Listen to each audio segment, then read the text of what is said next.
विश्व परिषद की जय।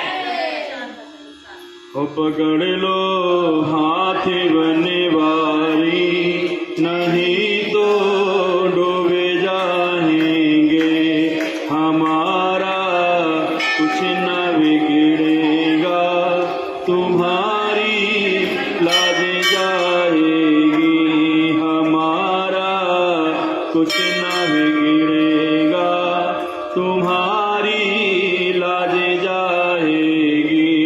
पकड़ लो हाथ बनवारी, नहीं तो डूबे जाएंगे, हमारा कुछ न बिगड़ेगा, तुम्हारी लाज जाएगी, हमारा कुछ न बिगड़ेगा, तुम्हारी लाज जाएगी। तुम्हारे ही भरोसे पर जमाना छोड़ बैठे हैं, तुम्हारे ही भरोसे पर जमाना छोड़ बैठे हैं, जमाने की तरफ देखो, इसे कैसे निभाएंगे। पकड़ लो हाथ बनवारी, नहीं तो डूबे जाएंगे, हमारा कुछ न बिगड़ेगा, तुम्हारी लाज जाएगी।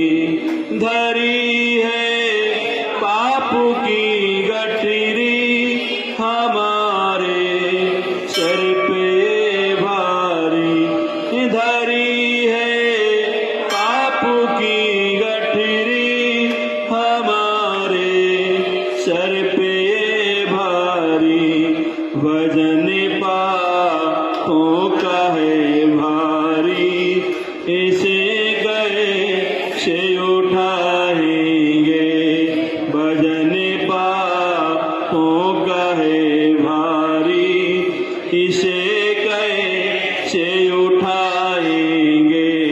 पकड़ लो हाथ बनवारी, नहीं तो डूबे जाएंगे, हमारा कुछ न बिगड़ेगा, तुम्हारी लाज जाएगी, हमारा कुछ न बिगड़ेगा, तुम्हारी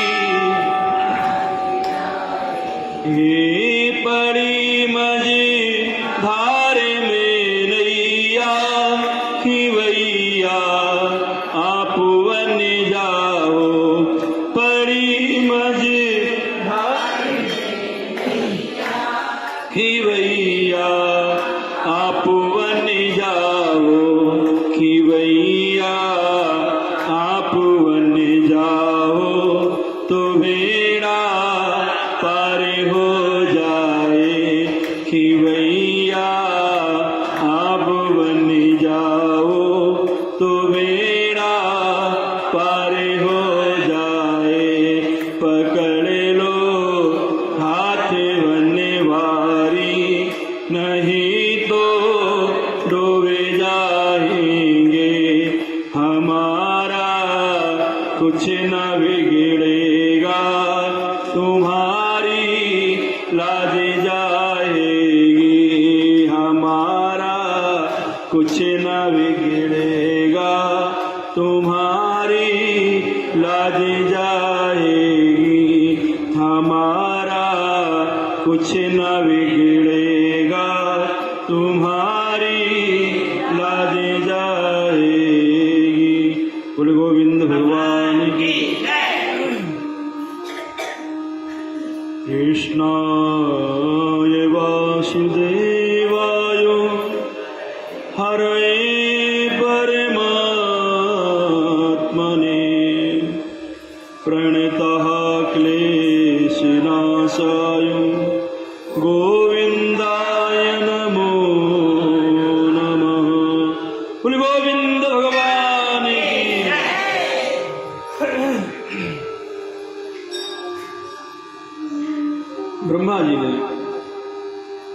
मुनि श्रेष्ठ नारद जी से कहा कि अब मैं पापों की नष्ट करने वाली कथा कहता हूँ, जो भुक्ति और मुक्ति दोनों देने वाली है, अर्थात भोग और मोक्ष दोनों देने वाली है, जिसका नाम है प्रबोधिनी एकादशी। भागीरथी गंगा मनुष्य को तभी तक फल देते हैं जब तक कार्तिक महीने की प्रबोधिनी एकादशी नहीं आती है। तीर्थ, नदी, समुद्र आज तभी तक फल देते हैं जब तक प्रबोधिनी एकादशी नहीं आती है। प्रबोधिनी एकादशी का जो फल है वह 1000 अश्वमेध और 100 राजसू यज्ञ करने के बराबर होता है। नारद जी ने पूछा, है पिता, कुछ लोग एक संध्या भोजन करते हैं और कुछ लोग जो है रात्रि में भोजन करते हैं और कुछ लोग पूरे दिन का उपवास करते हैं, तो इन सबका फल क्या है? अर्थात जिसने भोजन किया है एक बार खाया है, उसका फल क्या है?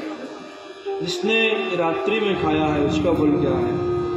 और जिसने कुछ नहीं खाया है, केवल मात्र उपवास ही रहा है, मतलब फलाहार भी नहीं किया, उसका फल क्या है? जो यहाँ पर भोजन की व्यवस्था बताई गई है, ये फलाहार की व्यवस्था बता रहा हूँ आपको। फलाहार की व्यवस्था, एक बार जो फलाहार करता है उसका फल क्या है, जो रात्रि में फलाहार करता है उसका फल क्या है, जो कुछ नहीं खा करके केवल मात्र निर्जला व्रत करता है उसका फल क्या है? ब्रह्मा जी कहते हैं, नारद, जो एक बार आहार लेता है वह 1 जन्म के, जो रात्रि में आहार लेता है वह 7 जन्म के, उसके पाप नष्ट हो जाते हैं। और जो नहीं आहार लेता है उसे त्रैलोक में जो दुष्प्राप्त वस्तु है, जो जल्दी प्राप्त नहीं होती है, इसे कहते हैं मोक्ष, वह प्राप्त हो जाता है। एकादशी का ऐसा ही कुछ प्रभाव है। इस दिन जो कामना की जाए वो कामना अवश्य ही पूरी होती है। सुमेरु पर्वत के समान कठिन पाप क्षण भर में केवल मां संकल्प करने से नष्ट हो जाते हैं। अनेक पूर्व जन्मों में किए हुए बुरे कर्मों का जो फल होता है वह तत्काल तुरंत एकादशी व्रत करने मात्र से नष्ट हो जाता है। जो मनुष्य अपने स्वभाव अनुसार इस प्रबोधिनी एकादशी का विधि पूर्वक व्रत करते हैं उनको पूर्ण फल की प्राप्ति होती है। हे मुनिवर, जो मनुष्य श्रद्धा पूर्वक थोड़ा भी पूर्ण करते हैं वह उनका पूर्ण पर्वत के समान अटल हो जाता है। जो अपने हृदय के अंदर ही ऐसा ध्यान करते हैं कि प्रबोधिनी एकादशी का व्रत करूंगा, उसके 100 जन्म के पाप नष्ट हो जाते हैं। जो मनुष्य प्रबोधिनी एकादशी को रात्रि जागरण करते हैं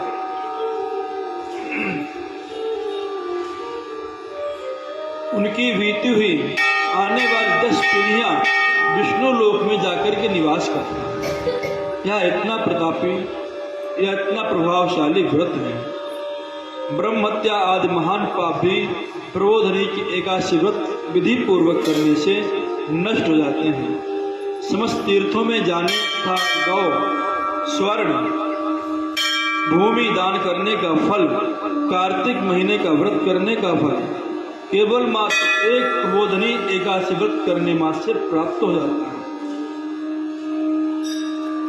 प्रबोधिनी एकादशी की रात्रि जागरण करने का फल भी इन्हीं के बराबर ही प्राप्त होता है। इस संसार में उसी मनुष्य का जीवन सफल है जिसने प्रबोधिनी एकादशी का व्रत के द्वारा अपने कुल को पवित्र किया है।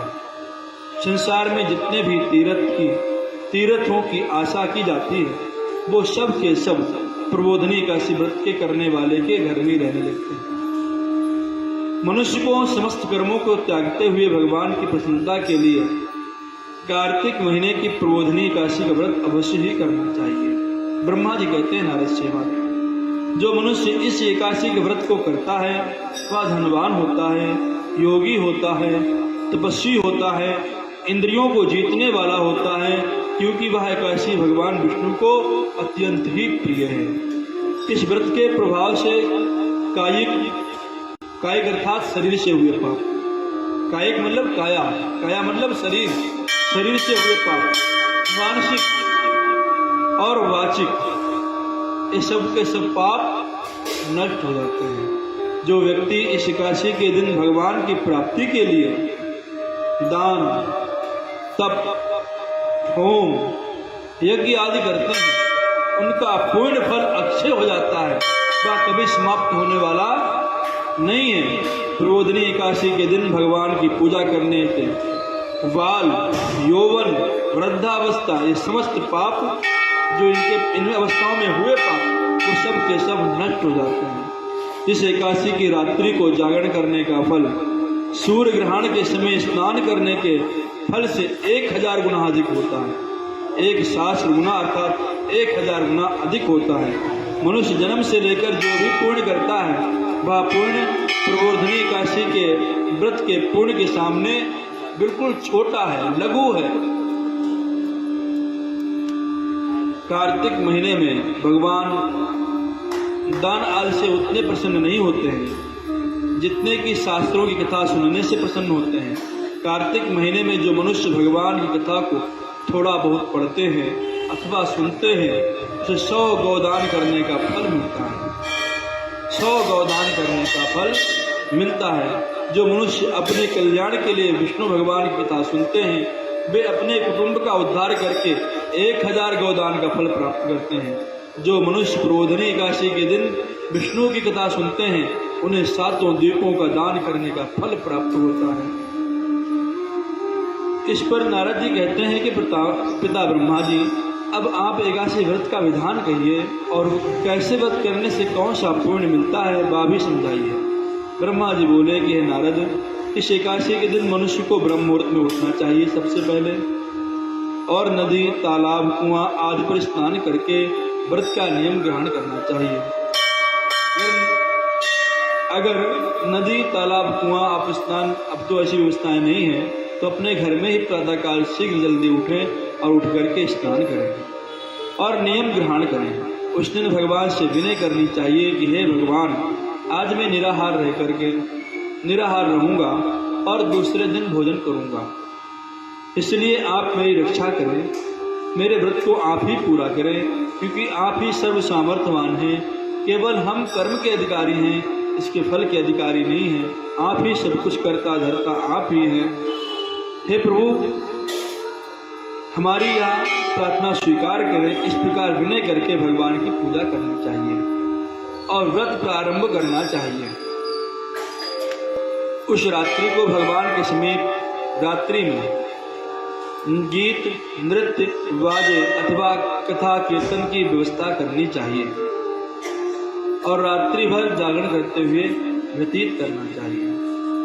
प्रबोधिनी एकादशी के दिन कृपणता को त्याग करके अर्थात जो कंजूसी है उसको त्याग करके बहुत से पुष्प, अगर धूप आदि से भगवान की आराधना करनी चाहिए। शंख के जल से भगवान को अर्घ देना चाहिए। इसका फल तीर्थ दान करने से 100 करोड़ गुना अधिक होता है। शंख से अर्घ कैसे देते हैं? एक छोटी सी आप तस्तरी रख लो, छोटी सी कटोरी रखो, शंख में जल डालो, उसमें कुछ जो है पुष्प वगैरह डाल करके और भगवान के सामने ऐसे करके अर्घ प्रदान करो। उसे कहते हैं शंख के द्वारा अर्घ देना। ठीक है, तो शंख के जैसे हम लोग अर्घ देते हैं सूर्य अर्घ, उसी प्रकार से आपको भगवान नारायण के सामने वो अर्घ देना है। शंख के द्वारा अर्घ वह भगवान विष्णु को प्राप्त होगा और वह फल देगा आपको 1 करोड़ गुना, तीर्थ स्नान करने से भी 1 करोड़ गुना अधिक फल देगा। जो मनुष्य अगस्त पुष्पों से भगवान की पूजा करते हैं, उनके सामने इंद्र भी हाथ जोड़ता है। कार्तिक महीने में जो बिल पत्र से भगवान की पूजा करते हैं, उनकी अंत में मुक्ति हो जाती है और भगवान विष्णु का लोक प्राप्त होता है। कार्तिक महीने में तुलसी से भगवान की पूजा करते हैं, उसे 10,000 जन्म के समस्त पाप नष्ट हो जाते हैं।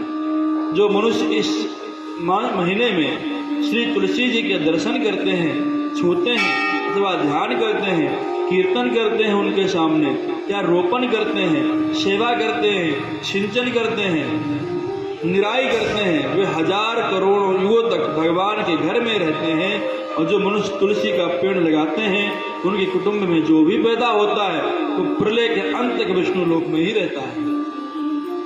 इसलिए एक तुलसी की बहुत महिमा है और हर घर में तुलसी आपके यहाँ होनी चाहिए। जहाँ तुलसी होती है वहाँ कभी यमराज नहीं आते हैं। जहाँ तुलसी होती है वहाँ कभी कोई निगेटिव शक्ति नहीं आती है। जहाँ तुलसी होती है वहाँ हमेशा सकारात्मक का माहौल बना रहता है। भगवान की कदम की जो पूजा कर कदम पुष्पों से जो पूजा करते हैं वे यमराज के दुखों से मुक्त हो जाते हैं। जो गुलाब के पुष्पों से भगवान की पूजा करते हैं वे मुक्ति को प्राप्त कर लेते हैं। और जो बकुल अशोक पुष्पों से भगवान की पूजा करते हैं वे अनंत काल तक शोक से रहित रहते हैं। जो मनुष्य भगवान की सफ़ेद और लाल कनेर फूलों से पूजा करते हैं वे उन पर भगवान अत्यंत ही प्रसन्न हो जाते हैं। जो मनुष्य विष्णु भगवान की दूर्वा जल से पूजा करते हैं वे पुष्प के फल से 100 गुना अधिक फल प्राप्त करते हैं। जो भगवान के समीप से पूजा करते हैं वे भयानक यमराज के मार्ग को सरलता से पार कर जाते हैं। जो मनुष्य चंपक पुष्प से भगवान की पूजा करते हैं वे आवागमन के चक्र से मुक्त हो जाते हैं। जो मनुष्य स्वर्ण का बना हुआ केतकी पुष्प भगवान को चढ़ाते हैं वे करोड़ों जन्मों तक भगवान के ही सामीप रहते हैं और करोड़ों जन्मों के किए हुए उनके पाप तत्काल नष्ट हो जाते हैं। जो मनुष्य भगवान की पीले और रक्त वर्ण के कमलों की सुगंधित फूलों से पूजा करते हैं उन्हें श्वेत द्वीप में स्थान प्राप्त होता है। इस प्रकार रात्रि में भगवान की पूजा करके प्रातःकाल शुद्ध जल की नदी में स्नान करना चाहिए। स्नान करने के पश्चात भगवान की प्रार्थना करते हुए घर आकर भगवान की पूजा करनी चाहिए। इसके बाद व्रत के लिए ब्राह्मणों को भोजन कराना चाहिए। व्रत के लिए ब्राह्मणों को भोजन कराना चाहिए और दक्षिणा देकर के मीठे वाक्यों द्वारा उनको विदा करना चाहिए। इसके उपरांत भोजन गौ और दक्षिणा से गुरु की पूजा करनी चाहिए। ब्राह्मण को यथाशक्ति दक्षिणा देनी चाहिए। जो मनुष्य फल की आशा करते हैं उन्हें फल दान करना चाहिए। जो मनुष्य इस व्रत में भूमि शयन करते हैं उन्हें सब वस्तुओं से शय्या दान करना चाहिए। जो मौन धारण करते हैं उन्हें स्वर्ण सहित तिल का दान करना चाहिए। जो मनुष्य कार्तिक महीने में उपाहान धारण नहीं करते हैं उन्हें उपाहान दान करना चाहिए। जो मनुष्य इस महीने में नमक त्यागते हैं उन्हें शक्कर का दान करना चाहिए। जो मनुष्य नित्य प्रति देव मंदिरों में दीप जलाते हैं उन्हें स्वर्ण या तांबे का दीपक घी अथवा बत्ती सहित दान करना चाहिए। जो मनुष्य चतुर्मास व्रत में किसी वस्तु को त्याग देते हैं उसे पुनः ग्रहण करने से पहले इस महीने में उसे दान करनी चाहिए फिर ग्रहण करनी चाहिए। जो मनुष्य प्रबोधनी एकादशी के दिन विधि पूर्वक व्रत करते हैं उन्हें अनंत सुख प्राप्त होता है और अंत में स्वर्ग को प्राप्त होते हैं। एक मिनट।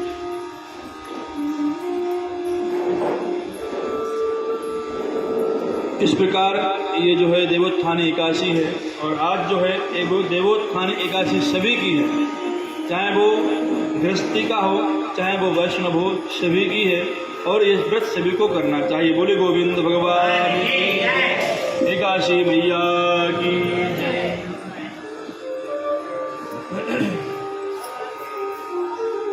रहे गिरधर तेरी आरती गाऊं बाके बिहारी तेरी आरती गाऊं आरती गाऊं प्यार तुम्हें को मनाऊं आरती गाऊं प्यारे तुम्हें को मनाऊं बाके बिहारी तेरी आरती गाऊं कुंज बिहारी तेरी आरती गाऊं शरणों से निकली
दयाले विन्दे भवं भवानी शहीदं नमामि त्वमेव माता च पिता त्वमेव बन्धु च सखा त्वमेव वेद्या द्रविणं त्वमेव सर्वं मम